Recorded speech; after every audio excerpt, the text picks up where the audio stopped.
Dans cette situation, nous avons deux plaques parallèles qui créent un champ uniforme électrique qu'on peut voir juste ici, entre ces deux plaques-là, avec une intensité de 1 newton par coulomb. On cherche deux différentes choses. Premièrement, on veut savoir le travail requis pour déplacer de 0,1 mm le charge ici, qui est de 1,5 millicoulomb. Donc, même que les millimètres, c'est fois 10 à la moins 3 comparé à les coulombs. Deuxièmement, on veut savoir c'est quoi le déplacement de cette charge si il y a un changement d'énergie de 0,01 joule. Le travail est aussi une mesure de joule, donc ces deux choses sont très semblables. Pour faire la première question ici, on doit faire quelques conversions d'unités parce qu'on a donné des millicoulombs, on a besoin des coulombs, et des millimètres au lieu des mètres. Donc, on va commencer par faire ces conversions-là. 0,1 mm serait 1,0 fois 10 à la moins 4 mètres et 1,5 millicoulomb serait 1,5 fois 10 à la moins 3 coulombs.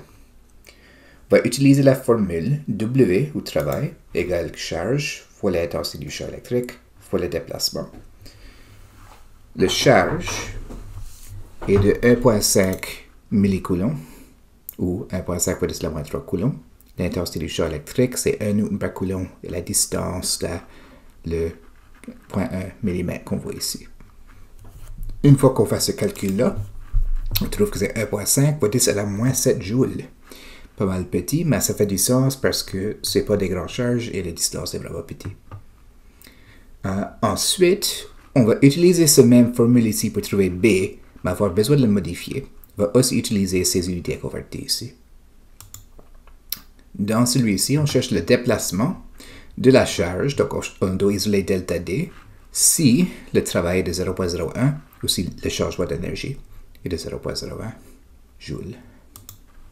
Donc on prend cette formule ici et on va isoler delta D, donc on va diviser le travail par Q et par l'intensité du champ électrique, qu'on voit ici. Ensuite, on va simplement insérer nos valeurs qu'on connaît. On connaît que ça c'est 0,01 joule. Le charge est à 1,5 millicoulomb et l'intensité est à 1 newton par coulomb. Donc, avec ceci converti, on va l'insérer et on calcule ça pour trouver que c'est 6,67 mètres le déplacement que 0,01 joule va faire. Ceci fait du sens puisque ça c'est beaucoup plus de puissance ou beaucoup plus de joules qu'on voyait dans la dernière formule qui était à 1,5 fois 10 à la moins 7 joules.